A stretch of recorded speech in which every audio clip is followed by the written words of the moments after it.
한마디 실수로 평생의 관계가 틀어질 수 있습니다. 부모와 자식 사이는 끊을 수 없는 인연이라고 생각하는 사람들이 많습니다. 하지만 현실은 그렇지 않습니다. 특히 자녀가 결혼을 하면 관계의 균형이 완전히 달라집니다. 부모는 여전히 내 자식이라고 생각하지만 이제 자녀에게 부모는 1순위가 아닙니다. 배우자와 가정이 최우선이 되는 순간 부모는 조심해야 할 말들이 많아집니다. 너희는 왜 그렇게 사니? 내가 너를 어떻게 키웠는데? 그 집안이 너한테 도움이 되는 게 뭐야? 이런 말들이 무심코 튀어나오는 순간 부모는 한순간에 불편한 존재가 되어버릴 수 있습니다. 부모는 나는 조언을 해주는 것뿐이야 라고 생각할지 몰라도 기혼 자녀 입장에서는 우리 가정을 무시하는 말로 들릴 수 있습니다. 자식한테 뭐든 말할 수 있어야지 라고 생각하는 순간 돌이킬 수 없는 갈등이 시작됩니다. 부모가 던진 말 한마디가 결국엔 자녀를 부모로부터 멀어지게 만들고 연락을 끊어버리게 만드는 원인이 될 수도 있습니다. 그렇다면 기혼 자녀에게 절대 해서는 안 되는 말은 무엇일까요? 지금부터 가장 치명적인 6가지 말을 살펴보겠습니다. 구독, 좋아요 누르시면 시작하겠습니다. 부모가 기혼 자녀에게 절대 해서는 안 될 첫 번째 말은 배우자 집안에 대한 험담입니다.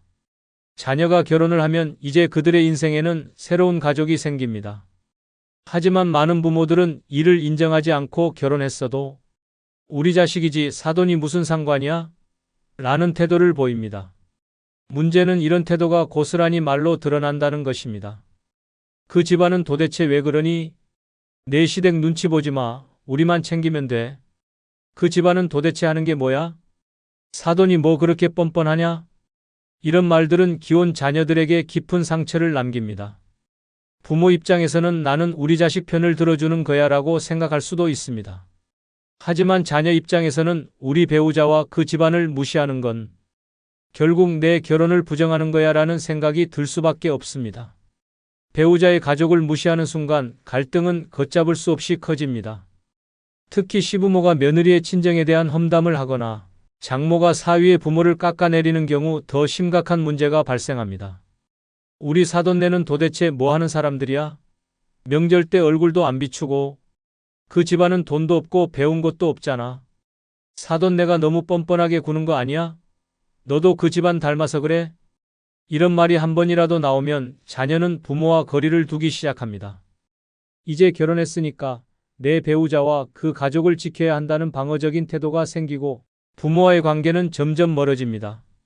심한 경우 명절에도 찾아오지 않거나 부모를 완전히 피하는 상황까지 발생할 수 있습니다.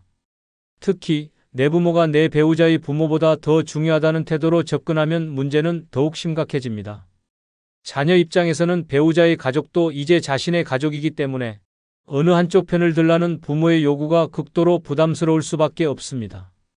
부모가 진정으로 기혼 자녀의 행복을 원한다면 배우자의 가족을 존중하는 태도를 보여야 합니다. 배우자의 가족이 마음에 들지 않더라도 절대 험담을 하지 말아야 합니다. 만약 정말 문제가 있다고 느껴지더라도 그래도 그쪽도 입장이 있겠지. 우리가 이해해보자라는 태도를 가지는 것이 훨씬 현명합니다. 가장 중요한 것은 배우자의 가족을 무시하는 것은 결국 내 자식의 가정을 무너뜨리는 일이라는 점입니다. 자녀가 결혼을 하면 이제 부모가 1순위가 아닙니다. 그들의 배우자와 새로운 가족이 최우선이 됩니다. 부모가 이를 인정하지 않고 배우자의 가족을 깎아내린다면 자녀는 더 이상 부모에게 마음을 열지 않게 됩니다. 결국 기혼 자녀에게 배우자 집안에 대한 험담을 하는 것은 부모 스스로 가족 간의 벽을 만드는 행위입니다. 이제 자식의 삶을 존중할 때입니다.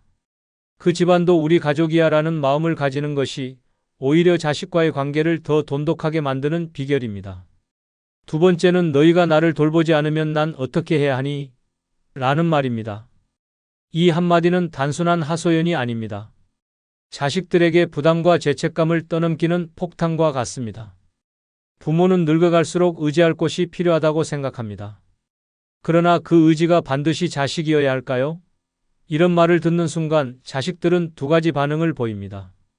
하나는 부모님을 모셔야 하나? 라는 부담감이고 또 하나는 왜 이런 말을 나한테 하지?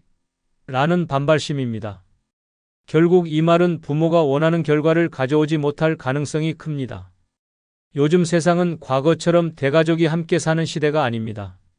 자식들도 자신의 가정을 꾸리고 그 가정을 지키기 위해 치열하게 살아갑니다. 그런데 부모가 너희가 나를 책임져야 하지 않겠니?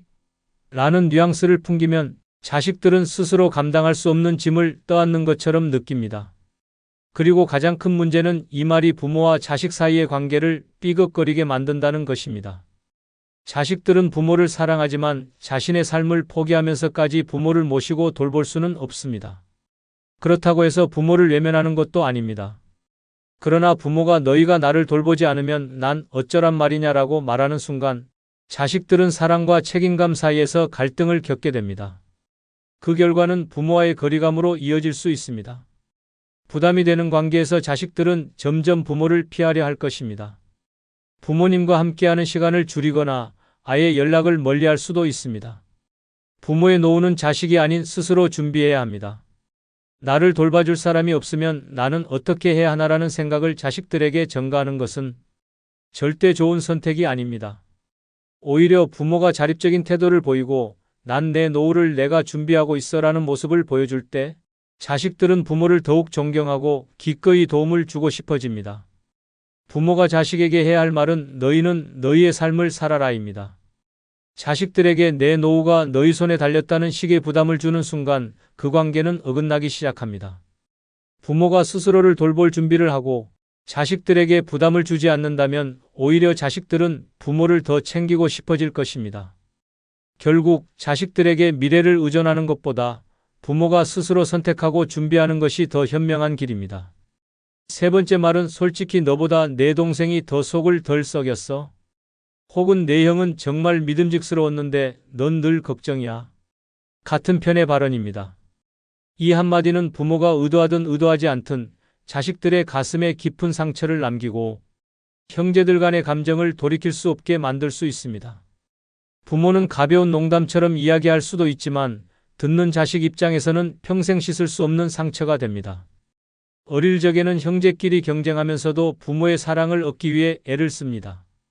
그러나 성인이 되어 각자의 가정을 꾸린 후에도 부모님은 누구를 더 사랑했을까? 라는 질문은 자식들의 마음속에서 지워지지 않습니다. 부모가 한쪽을 더 아끼고 사랑했다는 사실이 확인되는 순간 자식의 마음에는 깊은 좌절과 배신감이 남게 됩니다. 편애를 드러내는 순간 자식들은 부모의 사랑이 무조건적이지 않았다는 사실을 깨닫습니다. 그리고 그 상처는 부모와의 관계뿐만 아니라 형제 자매 간의 관계까지 뒤틀리게 만듭니다. 우리 부모님은 늘 형만 챙겼어. 내 동생은 아무리 못해도 예뻐하더라. 이런 생각이 한 번 자리 잡으면 형제 사이의 경쟁과 갈등이 더 깊어지고 나중에는 명절에도 얼굴을 안 보고 지내는 사이가 될 수도 있습니다. 부모가 의도했던 것은 아닐지 몰라도 작은 말 한마디가 가족을 갈라놓는 씨앗이 될 수 있습니다. 편애를 들키지 않는 것이 답이 아닙니다. 중요한 것은 부모가 자식들에게 공평한 태도를 유지하고 사랑을 표현할 때 신중해야 한다는 점입니다. 엄마는 다 너희를 똑같이 사랑해. 라는 말이 아무 의미 없이 들릴 수도 있습니다. 그러나 최소한 특정 자식을 비교하면서 다른 자식을 깎아내리는 말만큼은 절대 하지 않는 것이 중요합니다. 특히 부모가 나이가 들어서 도움이 필요해질 때 자식 간의 갈등이 격화됩니다. 부모가 생전에 특정 자식만 챙겼다는 기억이 강하게 남아있다면 다른 자식들은 부모가 정말 어려운 순간에 손을 내밀지 않을 수도 있습니다. 우리 부모님은 늘 오빠만 챙겼으니 이제 나도 모른 척할 거야. 라는 생각이 들게 만들지 않으려면 부모가 함부로 편애를 드러내는 발언을 해서는 안 됩니다. 부모의 사랑이 한쪽으로 기울어졌다는 사실을 알게 된 순간 자식의 마음속에는 씻을 수 없는 응어리가 생깁니다.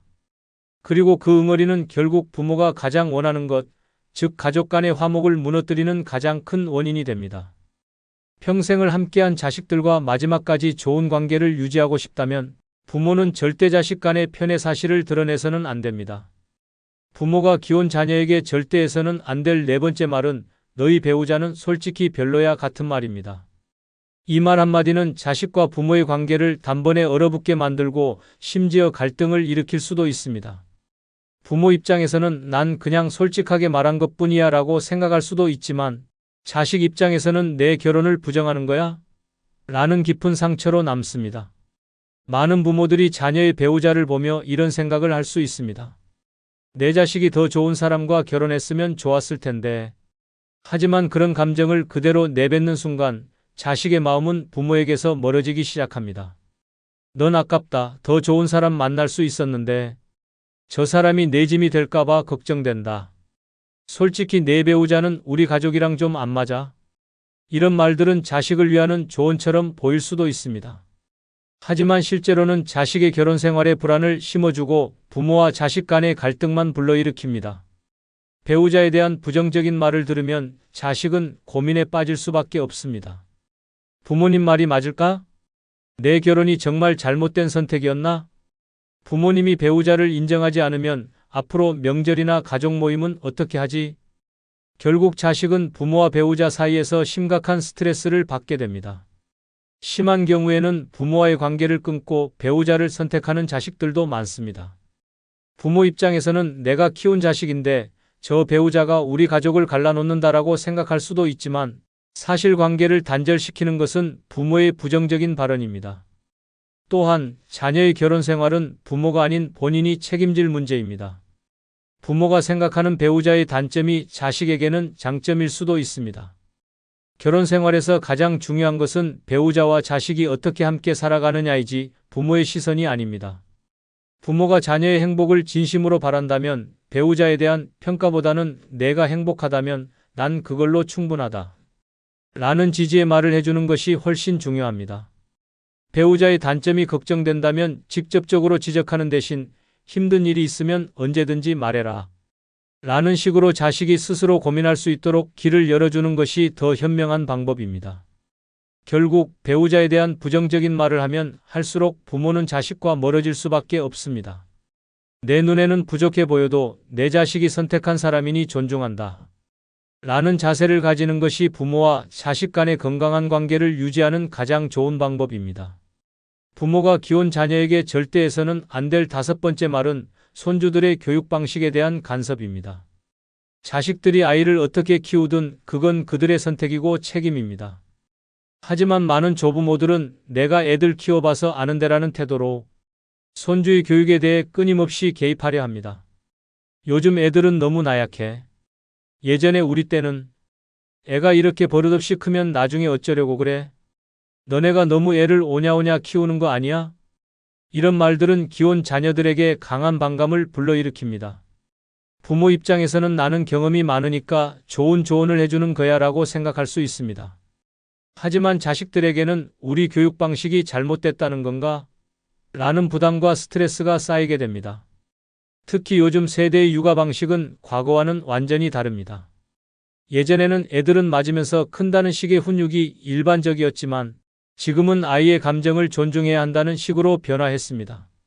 하지만 조부모 세대는 이 변화를 이해하지 못하고 내가 해봤는데 이렇게 키우는 게 맞아라는 태도를 고수합니다.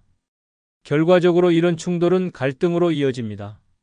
우리 방식대로 키울 테니까 간섭하지 마세요 라는 말이 나오는 순간 부모와 자식 간의 관계는 소원해질 수밖에 없습니다. 더 심한 경우에는 손주를 조부모에게 맡기지 않는 상황까지 발생합니다. 또한 손주를 부모가 아닌 조부모가 키우는 상황이 되면 더 큰 문제가 생길 수 있습니다. 나는 우리 애한테 이렇게 했는데 너도 이렇게 해라며 육아 방식에 대한 강한 개입이 시작되고 결국 자식들은 부모를 피하기 시작합니다. 부모가 손주의 교육 방식에 대해 조언을 하고 싶다면 직접적인 비판보다는 요즘은 어떻게 가르치니? 내가 도울 일이 있으면 말해라는 식으로 접근하는 것이 훨씬 현명합니다. 키운 자녀들은 조언이 아니라 자신의 선택을 존중해주는 태도를 원합니다. 결국 손주는 부모가 키우는 것이지 조부모가 키우는 게 아니다라는 사실을 받아들이는 것이 중요합니다. 손주가 아무리 귀엽고 사랑스러워도 부모의 역할을 대신하려 하면 안 됩니다. 자식이 손주를 키우는 방식이 마음에 들지 않더라도 그들의 방식대로 존중해주는 것이 가족 간의 관계를 유지하는 가장 좋은 방법입니다. 마지막 6번째는 자식에게 물려줄 자산의 종류와 비율에 대한 이야기입니다. 이런 재산과 관련된 것은 결코 가벼운 문제가 아닙니다.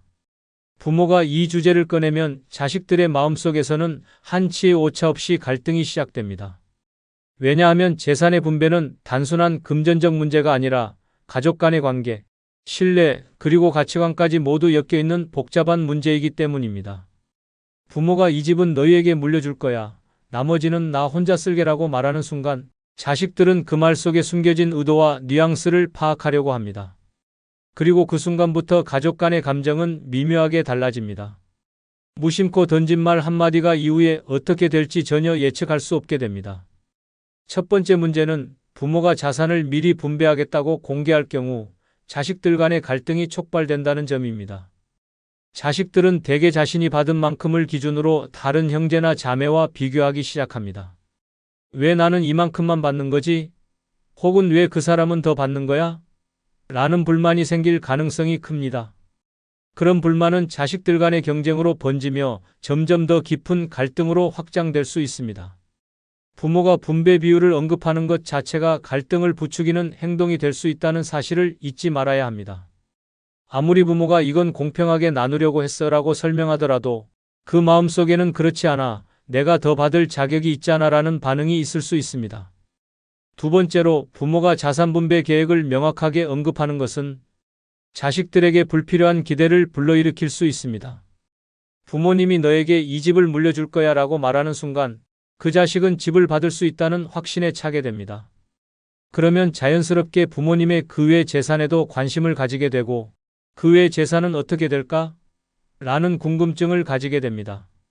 이는 결국 부모에게 끊임없이 금전적인 요구를 하게 만들고 부모는 자신도 모르게 자식들에게 금전적인 압박을 받게 되는 상황이 발생할 수 있습니다. 부모님이 자산에 대해 말해주지 않으면 자식들이 알 수 없지만 만약 미리 이야기를 했다면 자식들이 부모의 재정적 상황을 지나치게 궁금해하고 자신들의 위치를 확인하려고 할 가능성이 커집니다. 부모와 자식 간의 관계가 자연스러워져야 하는데 재산을 중심으로 서로의 관계가 불편해지기 시작합니다. 세 번째 문제는 자산 분배 계획을 부모가 공개하게 되면 자식들이 부모님에 대해 불신을 갖게 될 수 있다는 점입니다. 부모님의 자산을 알게 되면 자식들은 자연스럽게 부모님의 판단에 의문을 제기하기 시작합니다. 왜 이 사람은 더 많이 받을까? 왜 나는 적게 받을까? 부모님의 생각이 아니라 자식들의 생각과 의심이 먼저 앞설 수 있습니다. 부모가 어떤 결정을 내리더라도 자식들이 그 결정을 받아들이지 않으면 부모님의 의도와는 전혀 다른 방향으로 문제가 비화됩니다. 결국 부모가 자산 분배 계획을 공개하는 것은 자식들 사이에서 신뢰를 깎아먹을 위험이 큽니다. 더욱이 자식들은 부모님이 나누는 재산에 대해 지나치게 집착하게 될 수 있습니다. 부모님의 재정적 상황을 알게 되면 그 자식은 본능적으로 부모의 재산을 향한 기대감을 품게 됩니다. 특히 자식들끼리 경쟁하는 마음이 커지면 그 경쟁은 물질적인 것을 넘어서 감정적으로도 부담이 될 수 있습니다. 서로가 자신의 위치를 확인하려고 하거나 그 재산이 내 것이 돼야 하는 것 아닌가? 라는 마음을 갖게 되기 때문입니다. 부모가 미리 자산 분배 계획을 이야기하는 것은 자식들 간의 경쟁을 촉발하고 결국 가족 간의 불화를 초래할 수 있습니다. 여러분, 부모와 자식 사이에는 애정이 깃들어 있지만 그것이 무조건적인 것은 아닙니다. 특히 자녀가 결혼을 하면 부모와의 관계는 선택이 됩니다. 기혼 자녀는 부모가 부담스럽다고 느끼면 얼마든지 거리를 둘 수 있습니다. 부모는 자녀에게 진심을 담아 조언하고 싶을지 모릅니다. 하지만 진심이 항상 환영받는 것은 아닙니다. 오히려 부모가 던지는 말 한마디가 자녀의 삶을 흔들어 놓고 부모를 멀리하는 계기가 될 수도 있습니다. 기혼 자녀의 인생을 존중하지 않고 끊임없이 개입하려 하면 자녀는 점점 부모와의 거리를 두려 합니다. 나는 너를 위해 하는 말이야. 이 말이 부모의 입장에서는 애정이지만 자녀에게는 부담이 될 수 있습니다. 부모가 먼저 이 말을 하면 우리 관계가 더 좋아질까? 아니면 틀어질까? 를 고민하는 것이 중요합니다. 자녀가 부모에게 꾸준히 마음을 열고 다가오도록 만드는 방법은 침묵이 필요할 때 침묵하는 지혜입니다. 아무리 가까운 사이라도 말은 가려서 해야 합니다. 부모의 한마디가 자식의 평생 태도를 결정할 수도 있습니다. 이제부터라도 신중한 언어가 필요한 때입니다. 끝으로 구독, 좋아요 누르시면 더 좋은 영상으로 찾아뵙겠습니다. 감사합니다. 60세 이후에도 젊음을 유지할 수 있는 비법이 있습니다. 돈이 많아야 가능한 게 아닙니다. 값비싼 보약, 피부 시술, 고급 헬스장 멤버십이 없어도 충분합니다. 오히려 돈을 쏟아붓고도 젊음을 지키지 못하는 사람들이 얼마나 많습니까? 진짜 중요한 것은 매일의 작은 습관입니다. 나이가 들수록 주름이 늘고 기력이 떨어지고 머리카락이 가늘어지는 것은 자연스러운 현상입니다. 하지만 그 속도를 늦추는 것은 전적으로 당신에게 달려 있습니다. 어차피 늙는 건 피할 수 없지 않나? 라고 말하며 손을 놓아버리면 그 순간부터 노화는 폭주 기관차처럼 가속됩니다. 하지만 반대로 아주 간단한 생활 습관만 바꿔도 나이보다 젊어 보이고 활력이 넘치는 삶을 유지할 수 있습니다. 60세 이후에도 생기 넘치는 얼굴, 또렷한 정신, 건강한 신체를 유지하고 싶다면 지금부터 알려줄 7가지 방법을 반드시 기억해야 합니다. 돈 한 푼 들이지 않고도 노화를 막을 수 있는 가장 쉽고 효과적인 방법들입니다. 지금부터 함께 알아보겠습니다. 구독, 좋아요 누르시면 시작하겠습니다. 첫 번째, 혼잣말을 자주 하며 뇌를 활성화하기입니다.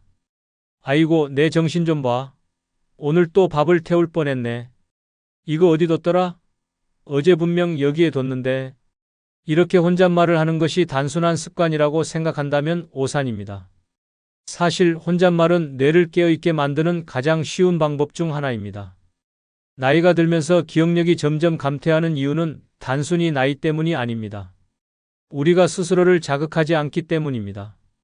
대화를 나누고 새로운 것을 배우고 끊임없이 생각하는 것이 뇌 건강을 유지하는 핵심인데, 대부분의 사람들은 노년에 접어들면 말수가 줄어들고 생각하는 습관도 약해집니다. 결국 뇌는 점점 나태해지고 기능이 둔해집니다. 하지만 방법은 간단합니다. 혼잣말을 늘리면 됩니다.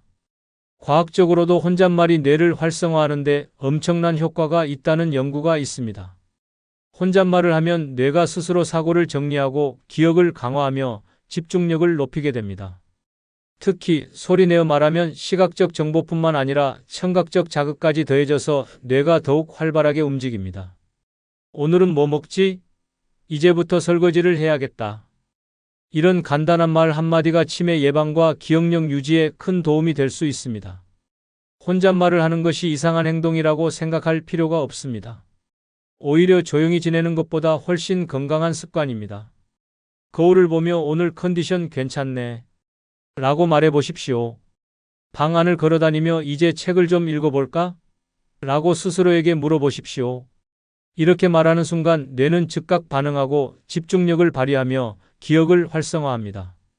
어떤 사람들은 혼잣말을 하면 주변에서 이상하게 볼까봐 걱정합니다. 하지만 중요한 것은 남들의 시선이 아닙니다.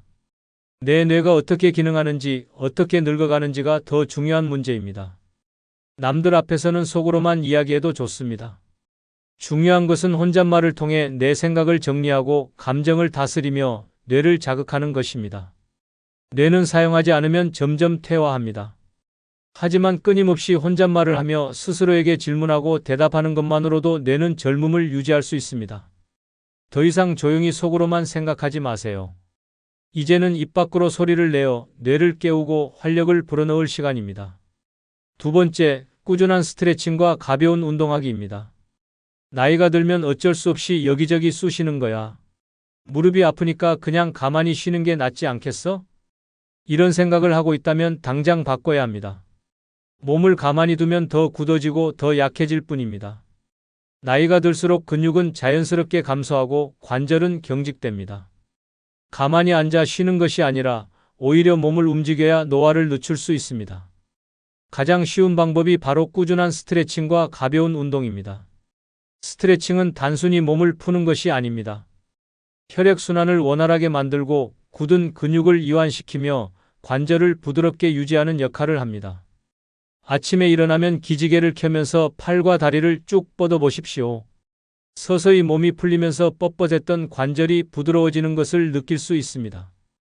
특히 허리나 무릎이 자주 아픈 사람들은 아침 저녁으로 꾸준히 스트레칭을 해야 합니다. 스트레칭뿐만이 아닙니다. 걷기, 가벼운 근력 운동, 맨손 체조 등 간단한 운동을 병행하면 몸이 더욱 활력을 찾게 됩니다. 이 나이에 무슨 운동이야? 라고 생각할 수도 있지만 바로 이 나이기 때문에 운동이 더욱 필수적입니다. 운동을 멀리하면 근육은 빠르게 약해지고 관절은 더욱 퇴화하며 결국 일상생활이 힘들어집니다. 하지만 꾸준한 스트레칭과 운동을 하면 신체 기능이 유지될 뿐만 아니라 노화 속도도 늦출 수 있습니다. 특히 무릎을 보호하려면 허벅지 근육을 키워야 합니다. 계단 오르내리기, 의자에 앉았다 일어나기 같은 간단한 동작만 반복해도 다리에 힘이 생기고 무릎에 가해지는 부담이 줄어듭니다. 나는 다리가 아파서 못 움직인다라고 말하는 사람이 많지만 정작 움직이지 않기 때문에 더 아파지는 경우가 대부분입니다. 몸을 쓰지 않으면 결국 퇴화하고 만다는 사실을 기억해야 합니다. 운동은 몸만 변화시키는 것이 아닙니다. 신체가 활성화되면 뇌도 함께 깨어납니다. 꾸준한 움직임은 기억력 유지와 치매 예방에도 도움을 줍니다. 걷기 운동을 할 때 자연스럽게 주위를 둘러보고 풍경을 감상하고 생각을 정리하는 시간이 생깁니다. 이렇게 뇌를 지속적으로 자극하면 기억력 저하를 막을 수 있고 감정적으로도 더 긍정적인 변화를 가져올 수 있습니다. 운동을 시작하는 것은 어렵지 않습니다. 단 10분이라도 몸을 움직이면 차이가 생깁니다. 일어나서 기지개를 켜고 천천히 목과 어깨를 돌리고 팔과 다리를 쭉쭉 늘려보세요. 이 간단한 행동만으로도 몸이 한층 가벼워질 것입니다. 노화를 피할 수 없다면 최소한 몸이 굳어지는 것만큼은 막아야 합니다. 하루하루 조금씩이라도 움직이는 것이 젊음을 유지하는 가장 강력한 무기가 됩니다. 세 번째, 냉장고 속 가공식품 줄이기입니다. 냉장고를 열어보면 뭐가 들어 있습니까? 소시지, 햄, 베이컨, 인스턴트 국, 냉동식품, 탄산음료 이런 것들로 가득 차 있다면 지금 당장 바꿔야 합니다. 노화를 늦추고 건강을 유지하려면 냉장고 속부터 개혁해야 합니다. 가공식품은 단순히 편리한 음식이 아닙니다. 몸을 서서히 망가뜨리는 독입니다. 가공된 햄과 소시지는 보기엔 먹음직스럽지만 포화지방, 나트륨, 각종 방부제 덩어리입니다. 많이 먹을수록 혈관이 막히고 염증이 쌓이며 장기적으로는 심혈관 질환, 당뇨, 고혈압 같은 병을 불러옵니다. 세계보건기구 WHO는 2015년 가공육을 1군 발암물질로 지정했습니다. 이는 담배와 같은 등급으로 장기적으로 섭취할 경우 대장암 발병 위험을 높일 수 있다고 경고했습니다. 또한 하버드 공중보건대학의 연구에 따르면 정제된 탄수화물과 가공식품을 자주 섭취하는 사람들은 노화 속도가 빠르고 만성질환 위험이 증가한다고 밝혔습니다. 어떤 사람들은 이렇게 말합니다. 가끔 먹는 건 괜찮겠지? 나이도 있는데 이제 와서 식단 바꿔봐야 무슨 소용이야? 절대 아닙니다. 식단을 바꾸는 순간 몸이 변하기 시작합니다. 실제로 가공식품을 줄이고 자연식으로 바꾼 사람들은 피부가 맑아지고 소화가 잘 되고 몸이 가벼워지는 경험을 합니다. 노화를 늦추는 가장 강력한 방법 중 하나가 내 몸을 덜 오염시키는 것입니다. 냉장고 속 가공식품을 줄이는 것이 어려운 일은 아닙니다. 당장 오늘부터라도 신선한 채소, 과일, 견과류, 생선, 계란 같은 자연식품을 더 많이 넣으면 됩니다. 음식 하나를 선택할 때 이렇게 질문하세요. 이 음식이 내 몸을 살리는 음식인가, 죽이는 음식인가? 뉴캐슬 대학교의 연구 결과에 따르면 유기농 식단을 유지하는 사람들은 면역력이 높아지고 체내 염증 수치가 낮아지는 것으로 나타났습니다. 가공식품을 줄이고 자연식을 선택하는 것은 단순한 건강관리가 아니라 장수와 활력을 유지하는 핵심 전략입니다. 노년의 건강은 하루아침에 만들어지는 것이 아닙니다. 냉장고 속 작은 변화가 10년 후, 20년 후의 몸 상태를 결정합니다. 오늘 당장 냉장고 문을 열고 건강을 망치는 가공식품을 하나씩 줄여나가야 합니다. 당신의 젊음과 활력을 지키는 첫걸음은 바로 냉장고 속에서 시작됩니다. 네 번째 방법은 식사 전후로 배를 가볍게 두드려 소화를 돕는 것입니다. 많은 사람들이 밥을 먹고 나면 TV를 보거나 스마트폰을 만지며 가만히 앉아 있습니다. 하지만 이런 습관은 위장에 부담을 주고 소화를 더디게 만들며 결국 복부 팽만과 변비를 유발합니다. 의외로 배를 가볍게 두드리는 것만으로도 위장을 자극하고 소화작용을 활성화하는 효과를 볼 수 있습니다. 일본 건강연구소의 연구에 따르면 식사 후 배를 가볍게 두드린 사람들은 그렇지 않은 사람들보다 위 운동이 활발해지고 소화 시간이 단축되는 효과를 보였습니다. 배를 두드리면 위장 운동이 활발해지고 가스 배출이 원활해져 더부룩한 느낌이 줄어듭니다.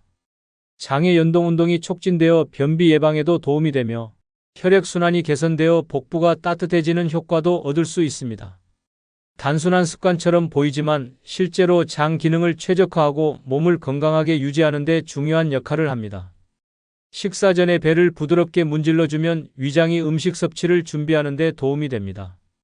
소화액 분비가 촉진되어 음식이 더 쉽게 분해되고 흡수됩니다.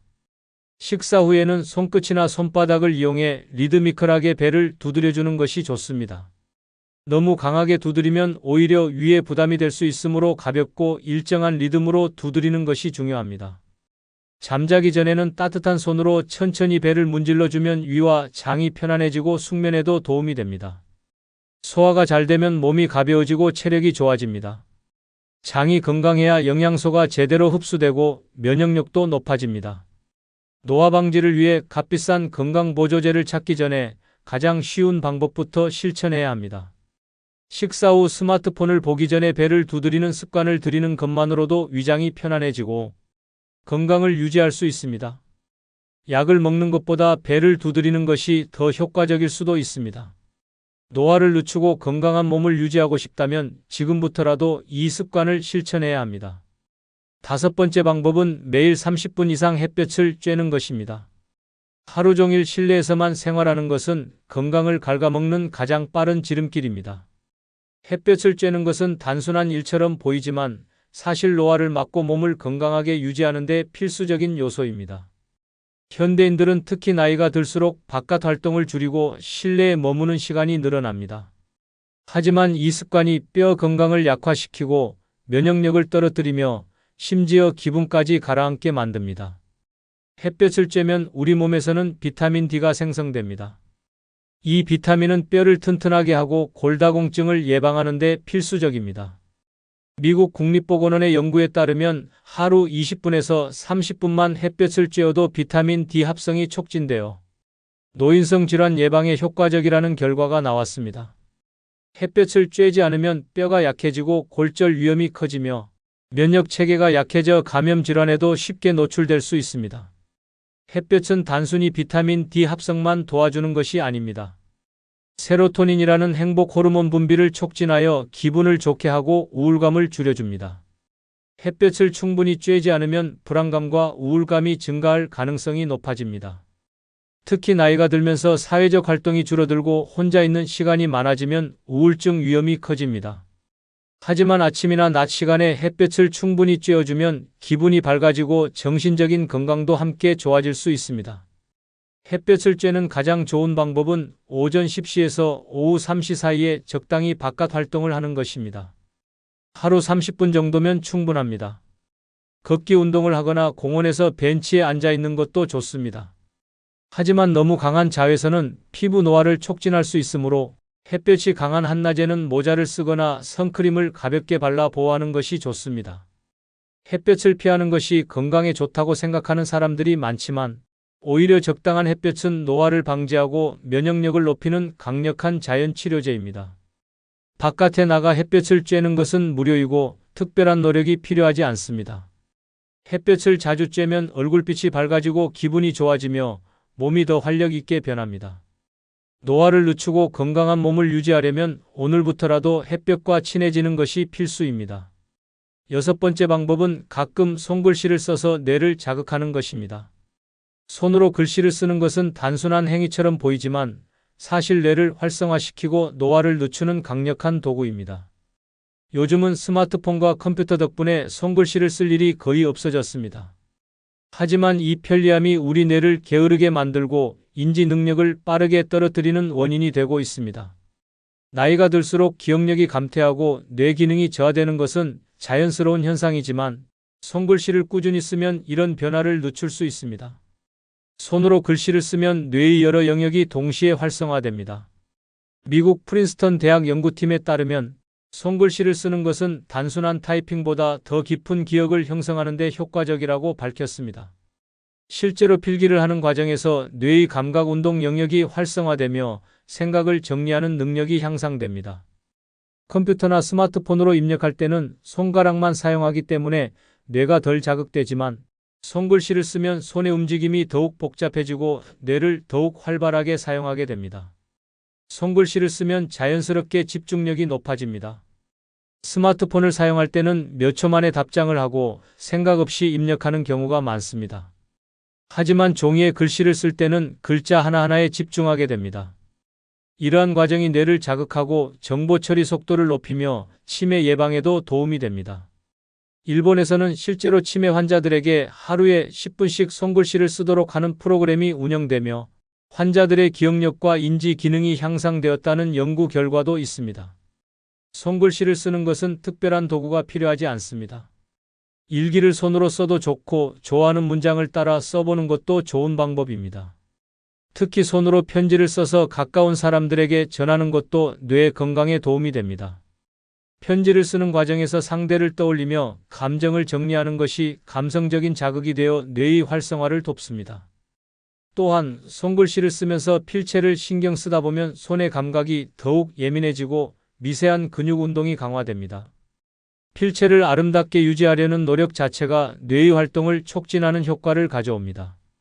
이를 통해 손의 유연성이 유지되고 소근육 운동이 활성화되면서 뇌 신경망이 더욱 촘촘하게 연결됩니다. 나이가 들수록 뇌를 끊임없이 자극해야 합니다. 손글씨는 가장 간단하면서도 강력한 방법 중 하나입니다. 한 줄이라도 써보는 것이 타이핑하는 것보다 훨씬 더 효과적입니다. 뇌를 젊게 유지하고 기억력을 지키고 싶다면 매일 5분이라도 손글씨를 써보는 습관을 들이는 것이 중요합니다. 오래된 방식이지만 가장 효과적인 뇌 운동이 될 수 있습니다. 7번째는 밤늦게 먹는 습관 없애기입니다. 늦은 밤 TV를 보면서 과자를 집어먹고 출출하다는 핑계로 냉장고 문을 열어 야식거리를 찾는 습관. 이것이 바로 당신의 노화를 가속하는 주범입니다. 하루 종일 먹을 것도 제대로 못 챙겨 먹었는데 저녁에라도 좀 먹어야지라고 스스로를 합리화하며 야식을 즐기는 순간 몸은 급격하게 망가집니다.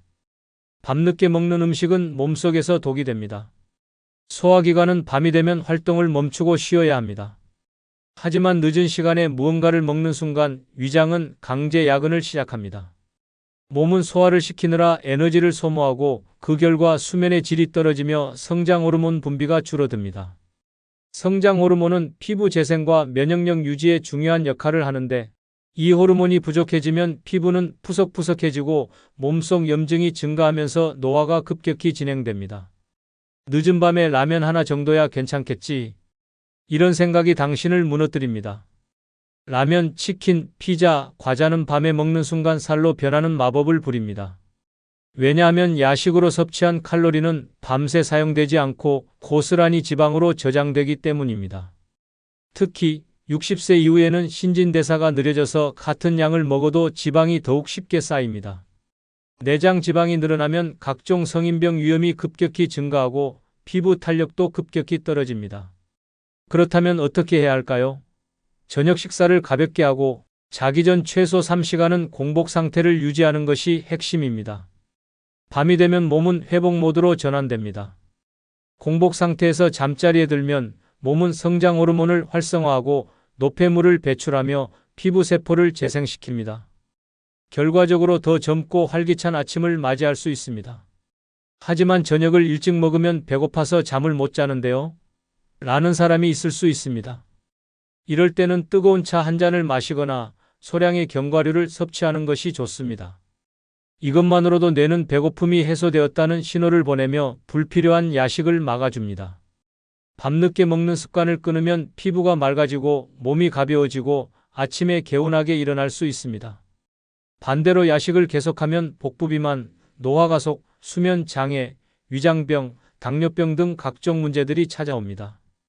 늦은 밤 무심코 냉장고 문을 열기 전에 한 번 더 생각해 보십시오.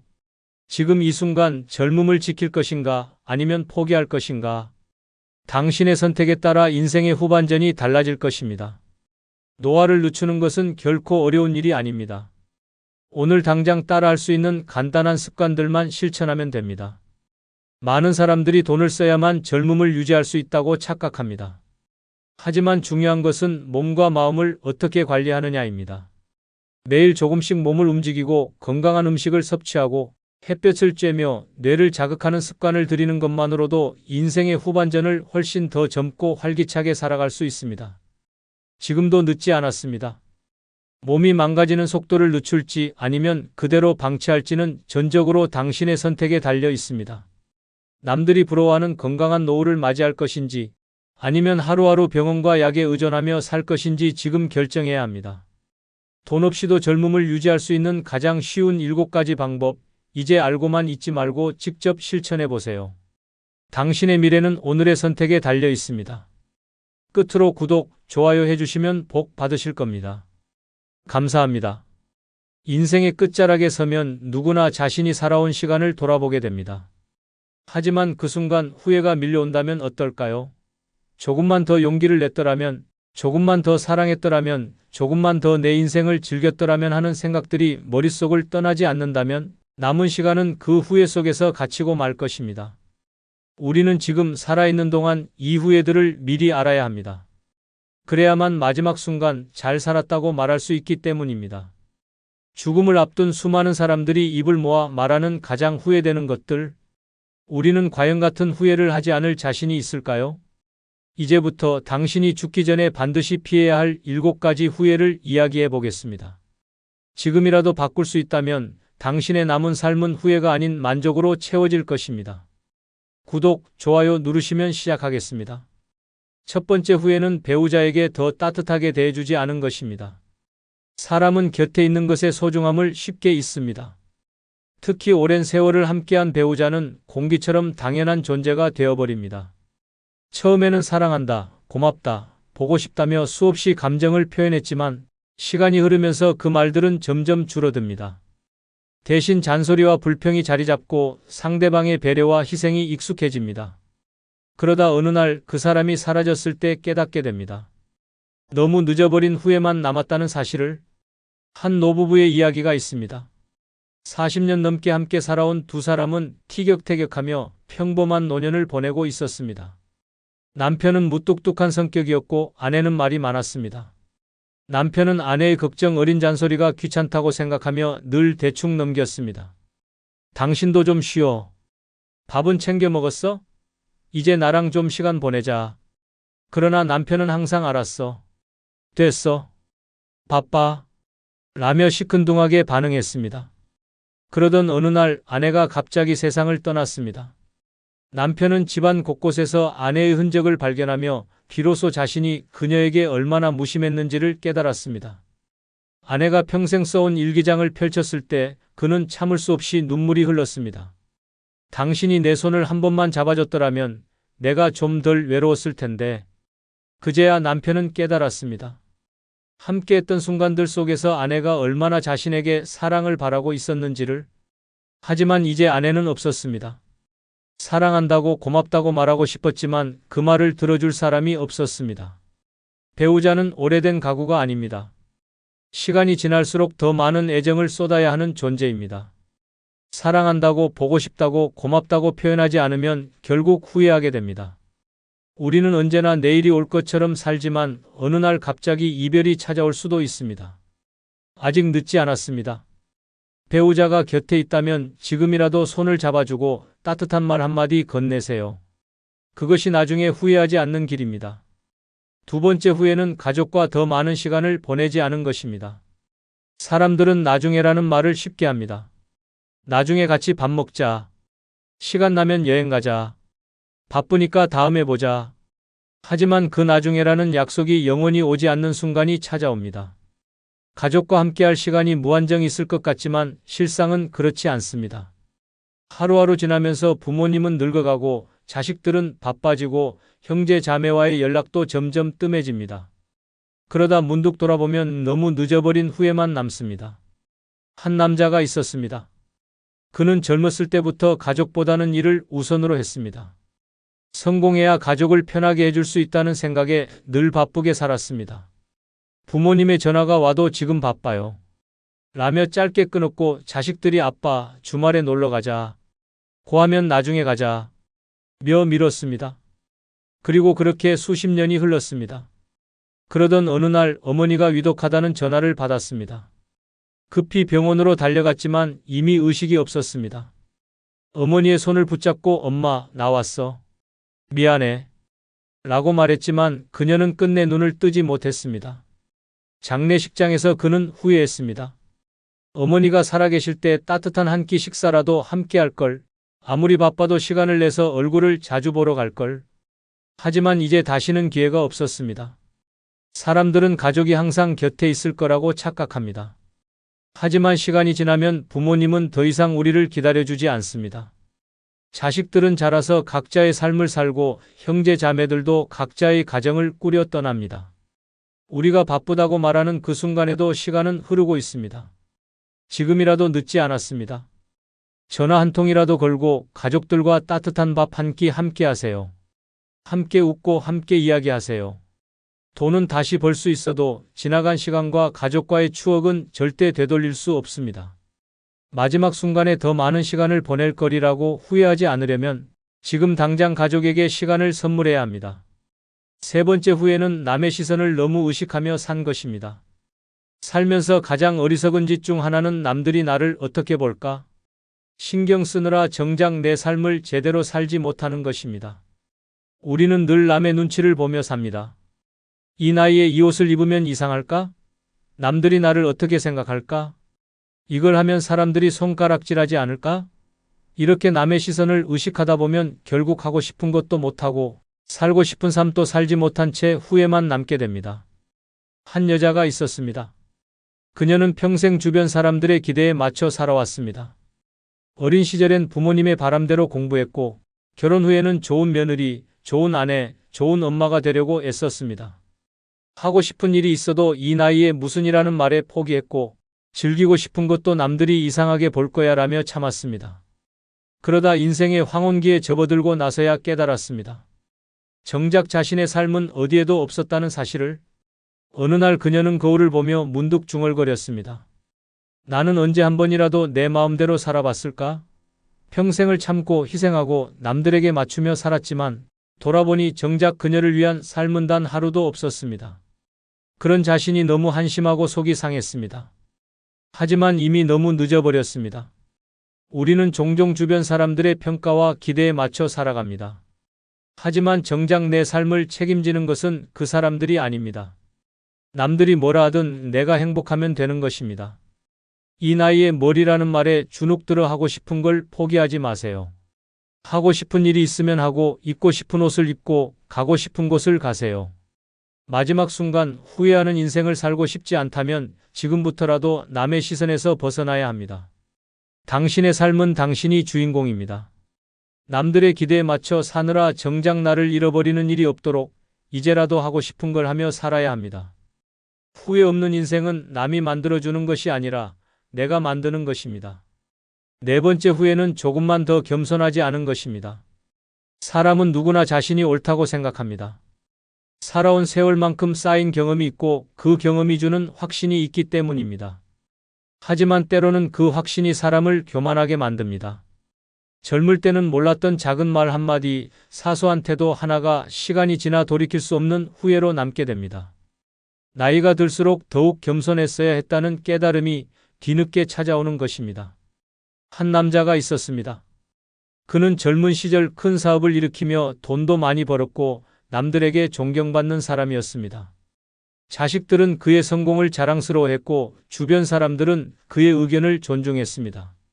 하지만 그는 점점 자신의 생각이 정답이라는 확신에 사로잡혀갔습니다. 내가 살아보니 다 알아. 내 말이 맞아. 넌 아직 몰라서 그래. 이런 말이 습관이 되었습니다. 그가 노년에 접어들면서 자식들은 점점 거리를 두기 시작했습니다. 아버지의 말이 늘 맞다고 강요하는 모습에 피곤함을 느꼈기 때문입니다. 친구들도 점점 연락을 줄였습니다. 조언을 구하려 했다가도 매번 그건 아니야. 내가 해봐서 아는데. 말이야라는 말이 돌아오니 대화가 재미없어진 것입니다. 시간이 흐르면서 그는 점점 외로워졌습니다. 나이가 들고 몸이 약해지면서 혼자 있는 시간이 많아졌지만 정작 곁에 있어줄 사람이 없었습니다. 그제야 그는 깨달았습니다. 조금만 더 겸손했다면, 조금만 더 남의 이야기를 들어줬다면 사랑하는 사람들과 더 가까이 지낼 수 있었을 것을. 하지만 이제는 돌이킬 수 없었습니다. 마지막 순간 그는 이렇게 말했습니다. 조금만 더 겸손했으면 내 인생이 달라졌을까? 하지만 이미 떠나버린 사람들은 돌아오지 않았습니다. 우리는 결국 혼자가 될 수밖에 없습니다. 하지만 그 혼자가 너무 외롭지 않으려면 살아있을 때 사람들과 따뜻한 관계를 맺어야 합니다. 그리고 그 관계를 유지하는 가장 중요한 방법은 겸손입니다. 다섯 번째 후회는 여행을 많이 다니지 못한 것입니다. 사람들은 젊을 때 이렇게 말합니다. 여행은 돈과 시간이 많아야 갈 수 있는 거야. 나중에 여유가 생기면 세계 곳곳을 돌아다녀야지. 하지만 정작 그 나중은 오지 않습니다. 시간이 지나고 나이를 먹으면 떠날 기회는 점점 줄어듭니다. 돈이 있어도 몸이 따라주지 않고 마음은 있지만 건강이 허락하지 않습니다. 한 할아버지가 있었습니다. 젊은 시절부터 일을 하느라 바빴고 가정을 꾸리고 자식을 키우는 데 온 힘을 쏟았습니다. 가족을 위해 희생하는 것이 당연하다고 생각했고 본인을 위해 시간을 쓰는 것은 사치라고 여겼습니다. 하지만 나이가 들어 은퇴를 하고 여유가 생겼을 때 그는 깨달았습니다. 몸이 예전 같지 않다는 사실을. 무릎이 아파 오래 걷지 못하고 장거리 비행이 힘들어졌습니다. 젊었을 때는 간단히 넘겼던 피곤함이 이제는 여행을 포기할 이유가 되었습니다. 그는 늦게서야 후회했습니다. 조금이라도 젊었을 때 떠날 걸. 가족에게 양보하느라 돈 아낀다고 미뤘던 게 이렇게 후회될 줄이야. 반면에 또 다른 할머니가 있었습니다. 그녀도 평범한 삶을 살았고 남들처럼 바쁘게 가정을 꾸리고 살았습니다. 하지만 그녀는 틈틈이 여행을 떠났습니다.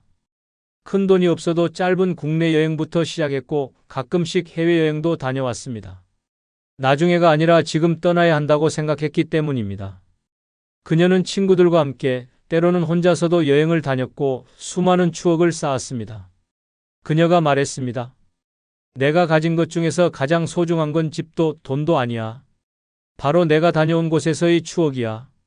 이제 그녀는 나이가 들어 몸이 무거워졌지만 앨범 속 사진을 보며 미소 짓습니다. 여행을 다니지 못해 후회하는 대신 다녀온 곳을 떠올리며 행복해합니다. 여행은 단순히 어디를 가는 것이 아닙니다. 여행은 삶을 경험하는 과정입니다. 새로운 곳에서 새로운 사람들을 만나고 낯선 환경에서 익숙하지 않은 감정을 느끼는 것이 바로 여행의 매력입니다. 그리고 그 경험이 쌓여 우리의 인생을 더욱 풍요롭게 만듭니다. 돈이 많지 않아도 여행은 가능합니다. 가까운 공원으로 산책을 나가는 것도 버스를 타고 조금 먼 곳으로 가보는 것도 하나의 여행입니다. 중요한 것은 떠나려는 마음입니다. 나중에를 외치다 결국 한 번도 떠나보지 못한 채 후회하는 인생을 살 것인가? 아니면 지금이라도 작은 여행을 떠나며 인생을 채워갈 것인가? 선택은 우리의 몫입니다. 늦었다고 생각하지 말아야 합니다. 작은 여행부터 시작하면 됩니다. 바람이 좋은 날 동네를 걸어보는 것, 새로운 음식을 먹으러 다른 지역으로 가보는 것, 또는 한적한 바닷가에서 혼자만의 시간을 가져보는 것도 좋습니다. 여행이란 그렇게 거창한 것이 아닙니다. 지금이 아니면 영원히 기회는 오지 않을 수도 있습니다. 언젠가 떠나지 못한 것을 후회하는 날이 오기 전에 지금 당장 떠날 준비를 해야 합니다. 내일을 미루지 마세요. 지금 떠나야 합니다. 여섯 번째 후회는 돈을 모으기만 하고 제대로 써보지 못한 것입니다. 사람들은 이렇게 말합니다. 나중을 위해 돈을 아껴야지. 혹시라도 아플 때를 대비해야 해. 노후가 불안하니까 무조건 저축해야지. 그렇게 평생을 돈을 모으고 또 모으며 쓰는 것보다 쌓아두는 것이 중요하다고 믿고 살아갑니다. 하지만 그렇게 모은 돈을 정작 본인을 위해 한 번이라도 제대로 써본 적이 없다는 사실을 깨닫는 순간 후회가 몰려옵니다. 한 할아버지가 있었습니다. 젊었을 때부터 악착같이 돈을 모았습니다. 자식들을 위해, 미래를 위해, 노후를 위해 작은 사치도 허락하지 않았고 오로지 전략하는 삶을 살았습니다. 친구들이 여행을 가자고 해도 돈이 아깝다며 거절했고 가족들이 외식을 하자고 하면 집에서 먹는 게 더 싸다며 손사래를 쳤습니다. 평생 그렇게 돈을 모으며 살았고 어느덧 80세가 되었습니다. 그는 막대한 재산을 남겼습니다. 하지만 그 돈을 쓰기에는 시간이 너무 늦었습니다. 몸이 약해져 먼 곳으로 여행을 갈 수 없었고 치아가 좋지 않아 먹고 싶었던 음식도 제대로 즐길 수 없었습니다. 돈을 아낀 덕분에 가난하지는 않지만 이제는 그 돈을 써도 의미가 없어졌다는 말을 남겼습니다. 반면 또 다른 할머니가 있었습니다. 그녀 역시 전략하며 살았지만 돈을 쓸 때와 모을 때를 철저히 구분했습니다. 평생 모은 돈을 자신이 살아있을 때 아낌없이 썼습니다. 먹고 싶은 것은 먹고, 가고 싶은 곳은 가고, 하고 싶은 것은 다 해보려고 노력했습니다. 그녀는 말했습니다. 돈은 결국 써야 가치가 있어. 아끼고 모으는 것도 중요하지만 살아있을 때 나를 위해 쓰는 것도 필요해. 돈을 모으는 것은 나쁜 것이 아닙니다.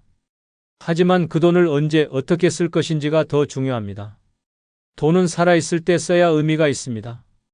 병상에 누워 후회하며 그때 좀 더 써볼 거리라고 생각하는 순간 이미 늦어버린 것입니다. 노후를 대비하는 것은 중요합니다. 하지만 돈을 모으는 것만이 전부는 아닙니다. 평생 아끼고 아껴서 남긴 돈이 결국 자신이 아닌 남들에게 쓰여지는 것을 바라보며 후회할 필요는 없습니다. 건강할 때, 움직일 수 있을 때, 먹고 싶을 때, 하고 싶은 것이 있을 때 돈을 써야 합니다.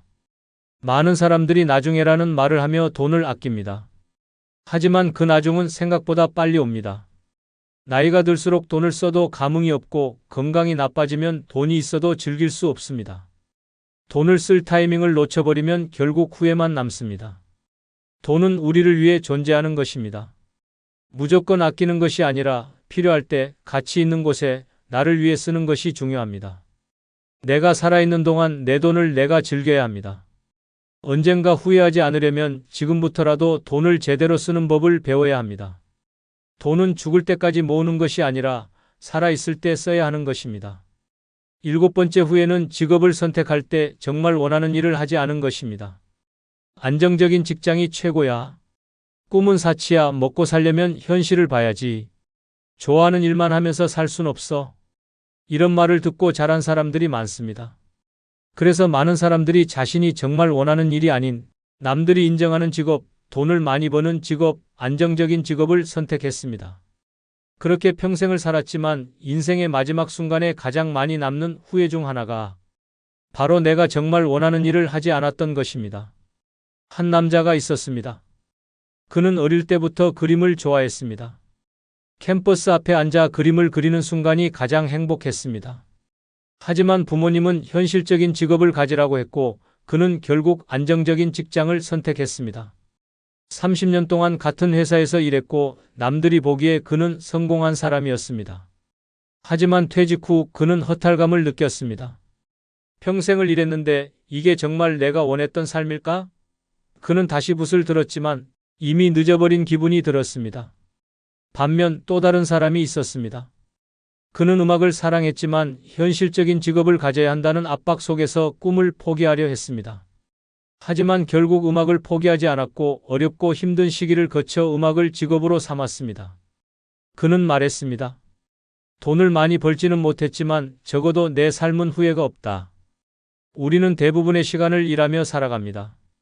좋아하지 않는 일을 하면서 하루의 대부분을 보낸다면 그것이 과연 행복한 삶일까요?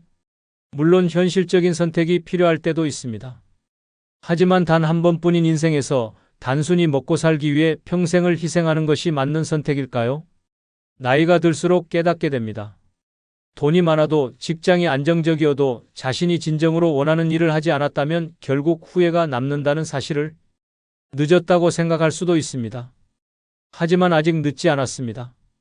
원하는 일을 꼭 직업으로 삼지 않더라도 작은 취미라도 시작할 수 있습니다. 꿈꿨던 것을 다시 해볼 수 있습니다. 하고 싶은 일을 하지 않고 남은 삶을 후회하며 보낼 것인가? 아니면 지금이라도 시작해서 삶을 더 풍요롭게 만들 것인가? 선택은 우리에게 달려 있습니다. 인생은 한 번뿐입니다. 좋아하는 일을 하면서 살아야 합니다. 이제라도 내 가슴이 뛰는 일을 찾아야 합니다. 후회란 시간이 지나서야 깨닫는 것들입니다. 하지만 우리가 미리 알고 대비한다면 인생의 마지막 순간에 가슴을 치며 후회할 일은 줄어들 것입니다. 지금 이 순간 어떤 선택을 하느냐에 따라 당신의 마지막은 달라질 수 있습니다. 누군가는 죽음을 앞두고 그래도 후회 없이 잘 살았다고 미소 지을 것이고 누군가는 조금만 더 잘 살아볼 걸 하며 안타까운 눈물을 흘릴 것입니다. 그 차이는 지금 우리가 어떤 삶을 선택하느냐에 달려 있습니다. 지금 이 순간부터라도 진짜 내 삶을 살아야 합니다. 더 사랑하고 더 용기 내고 더 즐기며 살아야 합니다. 그래야 인생의 마지막 장에서 후회가 아닌 만족과 감사의 미소를 지을 수 있습니다. 오늘 당신의 선택이 당신의 마지막을 결정합니다. 끝으로 구독, 좋아요 버튼을 눌러주세요. 감사합니다. 당신은 지금 천천히 죽어가고 있습니다. 아무렇지도 않게 반복하는 사소한 습관들이 당신의 생명을 갉아먹고 있다는 사실을 알고 있습니까? 사람들은 보통 노화나 질병이 자연스러운 과정이라고 생각하지만 실제로는 자신이 만든 나쁜 습관이 스스로를 파괴하고 있습니다. 아무런 경고도 없이 조용하지만 확실하게 당신의 몸은 망가져가고 있습니다. 한번 망가진 건강은 절대 되돌릴 수 없습니다. 병원 침대에 누워 후회하고 싶지 않다면 지금 당장 당신의 삶을 바꿔야 합니다. 잠을 줄이고 스트레스를 쌓아두고 근력 운동을 외면하고 단 음식을 퍼먹으며 걱정 속에서 살아가는 삶. 이 모든 것이 당신의 수명을 짧게 만들고 있습니다. 이미 늦었다고 생각할 수도 있지만 아직 선택할 기회는 있습니다. 계속해서 죽음을 향해 걸어갈 것인가, 아니면 지금이라도 멈추고 건강한 삶을 되찾을 것인가.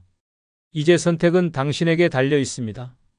구독, 좋아요 누르시면 시작하겠습니다. 첫 번째는 잠을 6시간 미만으로 자는 습관입니다. 충분한 수면을 취하지 않는 것은 단순히 피로를 유발하는 것이 아니라 생명을 단축시키는 치명적인 습관입니다. 미국 펜실베이니아 대학교와 워싱턴 주립대학교 연구팀이 2003년에 진행한 연구에 따르면 매일 6시간 이하의 수면을 지속한 실험. 참가자들은 반응 속도와 집중력이 24시간 동안 깨어 있었던 사람들과 유사한 수준으로 저하되었습니다. 이는 만성적인 수면 부족이 뇌 기능을 심각하게 저하시킨다는 것을 의미합니다. 수면 부족은 단순히 정신적 피로를 초래하는 것이 아니라 심장병, 고혈압, 당뇨병, 비만 등의 질병과 직접적인 연관이 있습니다. 특히 하루 6시간 미만으로 자는 사람들은 78시간 자는 사람들에 비해 심혈관 질환으로 사망할 확률이 50% 이상 높다는 연구 결과도 있습니다. 이는 수면 부족이 혈압을 높이고 염증 반응을 증가시키며 스트레스 호르몬 수치를 상승시키기 때문입니다. 결과적으로 짧은 수면 시간은 몸을 지속적인 스트레스 상태에 두어 심장을 혹사시키고 조기 사망을 부르는 원인이 됩니다. 또한 수면 부족은 암 발병률을 높이는 것으로도 알려져 있습니다. WHO 세계보건기구 산하의 국제암연구소에서는 야간 근무를 하거나 수면 시간이 부족한 생활 패턴을 유지하는 것이 발암 가능성이 높은 위험 요인이라고 발표한 바 있습니다. 우리 몸은 잠을 자는 동안 손상된 세포를 복구하고 면역 기능을 활성화시키는데 수면이 부족하면 이 과정이 제대로 이루어지지 않아 암세포의 성장 가능성이 커지는 것입니다. 더욱 충격적인 사실은 6시간 미만의 수면이 치매와 알츠하이머병의 발병 위험도 증가시킨다는 점입니다. 수면 중에는 뇌에서 독소를 제거하는 과정이 이루어지는데 수면 부족이 지속되면 이 기능이 저하되어 독소가 뇌에 축적됩니다. 이로 인해 기억력 감퇴와 치매로 이어질 가능성이 높아지는 것입니다. 잠은 죽어서 자라라는 말이 있지만 오히려 잠을 제대로 자지 않으면 더 빨리 죽을 수도 있습니다. 하루 몇 시간의 수면을 줄여가며 더 많은 일을 해내려고 노력하는 것은 결국 자신의 수명을 갉아먹는 행위입니다. 하루 78시간의 충분한 수면을 확보하는 것은 단순한 휴식이 아니라 건강을 지키고 생명을 연장하는 필수적인 습관입니다. 두 번째는 스트레스를 풀지 않고 쌓아두는 습관입니다. 현대인이라면 누구나 스트레스를 받지만 이를 해소하지 않고 그대로 쌓아두는 것은 마치 몸속에 시한폭탄을 품고 사는 것과 같습니다. 스트레스가 지속되면 몸과 마음을 갉아먹을 뿐만 아니라 심각한 질병을 유발하며 결국 수명을 단축시키는 원인이 됩니다. 2012년 미국 샌프란시스코 캘리포니아 대학교 연구팀이 발표한 연구에 따르면 만성적인 스트레스를 겪는 사람들은 그렇지 않은 사람들에 비해 세포 노화 속도가 빠르고 텔로미어, 즉 염색체 끝부분을 보호하는 역할을 하는 구조의 길이가 짧아지는 경향이 있습니다. 텔로미어가 짧아지는 것은 세포가 더 이상 분열하지 못하고 노화와 질병으로 이어진다는 것을 의미합니다. 즉, 스트레스를 계속 쌓아두면 몸이 정상적으로 회복할 시간을 얻지 못하고 점점 쇠약해지는 것입니다.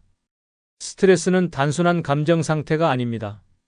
이는 신체적인 도구로 작용하며 면역력을 급격히 저하시켜 암, 심장병, 고혈압, 당뇨병 등의 치명적인 질병을 유발합니다.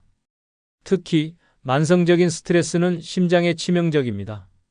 스트레스를 받을 때마다 체내에서 코르티솔과 아드레날린 같은 호르몬이 과다 분비되면서 혈압이 상승하고 혈관이 수축됩니다. 이러한 상태가 반복되면 혈관이 점차 손상되고 결국 심근경색이나 뇌졸중과 같은 치명적인 결과로 이어질 확률이 높아집니다. 더욱 무서운 점은 스트레스가 우리 뇌에도 치명적인 영향을 미친다는 것입니다. 스트레스를 지속적으로 받으면 뇌의 기억을 담당하는 부분이 위축되고 이는 기억력 감퇴와 치매 위험 증가로 이어질 수 있습니다. 2021년 미국 하버드 의과대학 연구팀은 스트레스가 높은 사람일수록 알츠하이머병 발병 가능성이 높다는 연구 결과를 발표했습니다. 결국 스트레스를 쌓아두는 것은 정신적으로나 신체적으로나 돌이킬 수 없는 손상을 남길 수 있습니다. 스트레스는 적절하게 해소하지 않으면 결국 폭발하거나 몸을 병들게 하거나 생명을 갉아먹는 결과를 초래합니다. 하루 종일 쌓인 스트레스를 그냥 참고 넘기는 것은 위험한 습관이며 반드시 해소할 방법을 찾아야 합니다. 운동, 명상, 취미생활, 대화 등 다양한 방법으로 스트레스를 관리하는 것은 단순한 기분 전환이 아니라 수명을 연장하는 중요한 투자입니다. 참는 것이 미덕이라는 말은 더 이상 현대사회에서 통하지 않습니다. 스트레스를 참고 쌓아두는 것은 건강을 희생하는 어리석은 행동이며 결국 자신을 죽음으로 몰아넣는 습관일 뿐입니다. 지금 당장이라도 스트레스를 해소하는 방법을 찾아야 합니다. 그렇지 않으면 그 스트레스가 당신을 조용히 그러나 확실하게 망가뜨릴 것입니다. 세 번째는 지나친 완벽주의 성향입니다. 완벽을 추구하는 것은 좋지만 그 욕심이 과하면 몸과 마음을 병들게 하고 결국 수명을 단축시키는 원인이 됩니다. 완벽주의자들은 실수를 극도로 두려워하며 자신을 끝없이 몰아붙이는 경향이 있습니다. 이는 극심한 스트레스와 불안을 유발하고 심각한 정신적 신체적 질병을 초래합니다. 2017년 캐나다 브리티시 컬럼비아 대학교 연구팀이 발표한 연구에 따르면 완벽주의 성향이 강한 사람들은 그렇지 않은 사람들보다 조기 사망 위험이 높았습니다. 연구진은 완벽주의자들이 극심한 스트레스와 불안을 경험하며 우울증과 강박장애에 취약하다는 점을 강조했습니다. 특히 실수나 실패를 견디지 못하고 극단적인 자기 비판을 하는 경우가 많아 자살 충동을 느끼거나 심각한 정신적 고통에 시달릴 확률이 높다고 밝혔습니다. 완벽주의는 단순한 성격이 아니라 몸을 망가뜨리는 독과도 같습니다. 완벽을 추구하다 보면 늘 긴장 상태에 놓이게 되고 이로 인해 코르티솔과 아드레날린 같은 스트레스 호르몬이 과도하게 분비됩니다. 이러한 상태가 지속되면 면역력이 약화되고 고혈압, 심장병, 위궤양, 두통, 불면증 같은 질환에 걸릴 확률이 급격히 상승합니다. 완벽주의자들은 실수를 용납하지 않기 때문에 끊임없이 압박을 받으며 살아가고 이는 결국 신체적인 피로와 정신적인 소진으로 이어집니다. 더욱 무서운 것은 완벽주의가 인간관계에도 부정적인 영향을 미쳐 고립을 초래한다는 점입니다. 완벽을 추구하는 사람들은 타인에게도 높은 기준을 적용하며 작은 실수도 용납하지 않으려는 경향이 있습니다. 이는 대인관계를 악화시키고 결국 외로움과 우울감을 유발하는 요인이 됩니다. 사회적 고립은 심리적 스트레스를 가중시키며 이는 심장병과 뇌졸중 같은 치명적인 질병으로 이어질 가능성이 높습니다. 완벽주의는 결코 성공을 보장하는 미덕이 아닙니다. 오히려 자신을 끊임없이 몰아붙이며 불안과 스트레스 속에서 살아가게 만드는 위험한 습관입니다. 인간은 실수할 수밖에 없는 존재이며 모든 일을 완벽하게 해내는 것은 불가능합니다. 그러나 완벽주의자들은 이 사실을 받아들이지 못한 채 스스로를 끊임없이 학대합니다. 완벽을 추구하는 삶이 결국 불행과 질병을 초래한다면 그것은 결코 가치 있는 삶이 아닙니다. 완벽해야 한다는 강박을 내려놓고 때로는 실수도 인정하며 유연하게 살아가는 것이야말로 건강하고 행복한 삶을 유지하는 비결입니다. 완벽을 향한 강박이 당신의 몸과 마음을 갉아먹기 전에 지금이라도 내려놓아야 합니다. 그렇지 않으면 그 완벽주의가 당신을 서서히 파괴할 것입니다. 네 번째는 근력 운동을 전혀 하지 않는 습관입니다. 많은 사람들이 유산소 운동만으로 건강을 유지할 수 있다고 착각하지만 근력 운동을 하지 않는 것은 노화 속도를 앞당기고 조기 사망 위험을 높이는 치명적인 실수입니다. 나이가 들수록 근육은 자연스럽게 줄어드는데 이를 방치하면 결국 거동이 불편해지고 각종 질병에 노출될 가능성이 커집니다.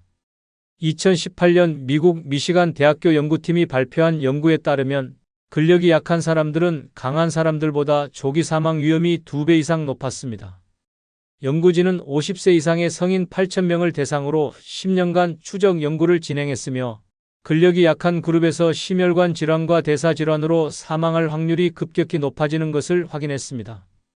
연구 결과는 단순히 마른 몸이나 날씬한 몸이 건강의 기준이 아니라 근육량과 근력이 생존율과 직결된다는 점을 강력하게 시사했습니다.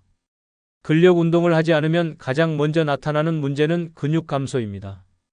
근육이 줄어들면 기초 대사량이 떨어지고 이는 체중 증가와 함께 각종 성인병을 유발하는 원인이 됩니다. 또한 근육량이 부족하면 혈당을 효과적으로 조절하기 어려워 당뇨병 발병 위험이 높아지고 뼈를 지탱하는 힘이 약해져 골다공증과 낙상 위험이 커집니다. 특히 중년 이후에는 한번 감소한 근육을 되찾기가 어렵기 때문에 꾸준한 근력 운동 없이는 건강한 노년을 기대하기 힘듭니다. 더욱 심각한 것은 근력 저하가 단순히 신체적인 문제를 넘어 뇌 건강에도 악영향을 미친다는 사실입니다. 최근 연구들에 따르면 근력이 강한 사람들이 그렇지 않은 사람들보다 치매 발병 위험이 낮으며 기억력과 인지 기능도 더 우수한 것으로 나타났습니다. 이는 근력 운동이 뇌로 가는 혈류를 증가시키고 뇌세포를 보호하는 역할을 하기 때문입니다. 결국 근력 운동을 하지 않는 것은 신체뿐만 아니라 정신 건강까지도 망가뜨리는 위험한 습관입니다. 근력 운동이 꼭 헬스장에서 무거운 덤벨을 드는 것만을 의미하는 것은 아닙니다. 집에서 할 수 있는 스쿼트, 런지, 팔굽혀펴기 같은 간단한 운동만으로도 근육을 유지할 수 있습니다. 하지만 많은 사람들은 이런 기본적인 노력조차 하지 않고 시간이 없다는 핑계를 대며 근력 운동을 외면합니다. 그 결과 몸은 점점 약해지고 질병에 취약해지며 결국 노년에는 작은 충격에도 뼈가 부러지고 혼자 일어나지도 못하는 비참한 상태에 놓이게 됩니다. 근력 운동을 하지 않는 것은 단순한 운동 부족이 아니라 자신의 수명을 깎아먹는 자살 행위나 다름없습니다. 단 몇 분이라도 몸을 움직이는 습관을 들이지 않는다면 나이가 들수록 그 대가는 혹독하게 돌아올 것입니다. 건강한 삶을 원한다면 지금 당장이라도 근력 운동을 시작해야 합니다. 당신의 몸은 스스로 지키지 않으면 결국 서서히 무너질 것입니다. 5번째는 사회적 활동을 하지 않는 습관입니다. 사람은 사회적 존재이며 인간관계 없이 혼자 고립된 삶을 살면 신체적 정신적 건강이 급격히 악화됩니다. 특히 나이가 들수록 사람들과 교류하지 않으면 치매, 우울증, 심장병 등의 위험이 급격히 증가하며 심지어 조기 사망으로 이어질 가능성이 높아집니다. 2019년 영국 유니버시티 칼리지 런던 연구팀이 발표한 연구에 따르면 사회적으로 고립된 사람들은 그렇지 않은 사람들보다 사망 위험이 30% 이상 높았습니다. 연구진은 50세 이상의 성인 6,500명을 대상으로 8년간 추적 연구를 진행했으며 사회적 활동이 부족한 사람들이 심장병과 뇌졸중 발병률이 높고 면역력 저하와 만성질환 증가로 인해 생존율이 낮다는 사실을 밝혀냈습니다. 특히 외로움이 지속되면 코르티솔 수치가 증가하여 스트레스가 극대화되고 이는 면역 체계를 망가뜨려 각종 질병에 쉽게 걸리는 원인이 된다고 설명했습니다. 사회적 활동을 하지 않으면 가장 먼저 정신 건강이 무너집니다. 혼자 있는 시간이 길어질수록 부정적인 감정이 쌓이고 우울증과 불안 장애의 위험이 높아집니다. 또한 사회적 교류가 부족하면 뇌인지 기능이 저하되어 치매 발병 가능성이 급증합니다. 실제로 여러 연구에서 정기적으로 사람들과 어울리는 노인들이 그렇지 않은 노인들보다 기억력과 문제 해결 능력이 뛰어나며 치매 발병률도 낮다는 것이 확인되었습니다. 사회적 활동 부족은 신체 건강에도 치명적인 영향을 미칩니다. 사람들과 교류하며 대화를 나누는 과정 자체가 두뇌를 활성화시키고 스트레스를 완화하는 역할을 합니다. 그러나 외로운 사람들은 신체 활동량이 줄어들고 식습관도 불규칙해지며 건강관리에 대한 동기마저 사라지게 됩니다. 결국 고혈압, 비만, 당뇨병 같은 만성 질환이 쉽게 발생하고 이는 조기 사망의 직접적인 원인이 됩니다. 더욱 심각한 문제는 사회적 활동 부족이 점점 고착화된다는 점입니다. 처음에는 단순한 귀찮음이나 불편함 때문에 사람들을 피하기 시작하지만 시간이 지날수록 인간관계를 맺는 것이 점점 어려워지고 결국 극단적인 고립 상태에 빠지게 됩니다. 이렇게 되면 다시 사회로 돌아가려는 의지도 사라지고 점점 더 깊은 우울과 절망 속에서 살아가게 됩니다. 사회적 활동을 하지 않는 것은 단순한 성향의 문제가 아니라 생명을 단축시키는 치명적인 습관입니다. 정기적으로 친구나 가족을 만나고 동호회나 봉사활동에 참여하며 새로운 인간관계를 맺는 것은 단순한 여가 활동이 아니라 건강을 지키는 필수적인 요소입니다. 혼자가 편하다는 이유로 사람들과의 교류를 끊어버린다면 그 끝에는 외로움과 병마, 그리고 조기 사망이 기다리고 있을 것입니다. 당신의 삶을 지키기 위해서라도 지금 당장이라도 밖으로 나가야 합니다. 사회와 단절된 삶은 결국 당신을 서서히 죽음으로 몰아갈 것입니다. 6번째는 단 음식을 자주 먹는 습관입니다. 단맛의 유혹은 강렬하지만 그 대가는 너무나도 치명적입니다. 설탕은 마약만큼이나 강한 중독성을 가지고 있으며 지나치게 섭취하면 몸을 서서히 망가뜨리는 도구로 변합니다. 단 음식을 즐겨 먹는 사람들은 당뇨병, 비만, 심장병, 치매 등의 질병에 걸릴 확률이 급격히 높아지며 결국 수명이 짧아질 가능성이 큽니다. 2014년 미국 질병통제예방센터 CDC 연구팀이 발표한 연구에 따르면 설탕 섭취량이 높은 사람들은 심장병으로 사망할 확률이 38% 증가하는 것으로 나타났습니다. 연구진은 20년 동안 3만 명 이상의 성인을 추적 조사했으며 하루 총 섭취 열량의 10% 이상을 설탕으로 섭취하는 사람들은 그렇지 않은 사람들보다 심혈관 질환으로 인한 사망률이 크게 증가한다는 사실을 밝혀냈습니다. 특히 탄산음료, 사탕, 가공된 디저트류를 자주 섭취하는 사람들이 가장 높은 위험군에 속했습니다. 단 음식을 자주 먹으면 가장 먼저 혈당 조절 기능이 망가집니다. 설탕을 과다 섭취하면 혈당이 급격히 오르락내리락하게 되고 이 과정이 반복되면 인슐린 저항성이 생겨 당뇨병으로 이어질 확률이 급증합니다. 당뇨병은 단순한 질환이 아니라 눈, 신장, 심장, 신경 등 온몸을 서서히 파괴하는 무서운 병입니다. 혈당 조절이 제대로 되지 않으면 시력을 잃거나 신장 기능이 저하되거나 심각한 경우 손발이 썩어 절단해야 하는 상황까지 발생할 수 있습니다. 설탕은 단순히 혈당만 높이는 것이 아닙니다. 비만의 가장 큰 원인 중 하나가 바로 설탕입니다. 단 음식을 먹으면 일시적으로 행복감을 느끼지만 결국 더 많은 설탕을 찾게 되는 중독 상태가 됩니다. 이렇게 되면 자연스럽게 과식으로 이어지고 내장 지방이 쌓여 비만이 됩니다.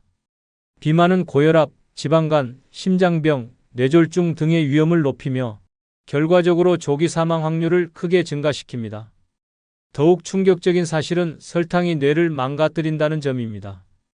연구에 따르면 설탕을 과다 섭취하는 사람들은 그렇지 않은 사람들보다 치매 발병 위험이 높습니다. 뇌세포는 혈당이 급격히 오르면 손상을 입으며 결국 기억력 저하와 인지 기능 저하로 이어집니다. 이는 결국 치매로 발전할 가능성이 매우 높습니다. 설탕을 계속 섭취하는 것은 스스로 뇌를 조용히 파괴하는 행동과 다름없습니다. 설탕은 단순한 음식이 아니라 몸을 서서히 망가뜨리는 달콤한 독입니다.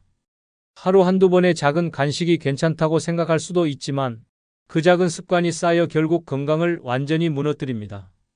단 음식을 줄이고 자연식품을 중심으로 식단을 개선하는 것은 단순한 다이어트가 아니라 생명을 연장하는 필수적인 선택입니다. 단맛에 중독되어 계속해서 설탕을 섭취한다면 그 끝에는 병원 침대와 조기 사망이 기다리고 있을 뿐입니다. 당신의 건강을 지키고 싶다면 지금 당장 단 음식을 멀리해야 합니다. 7번째는 걱정을 너무 많이 하는 습관입니다.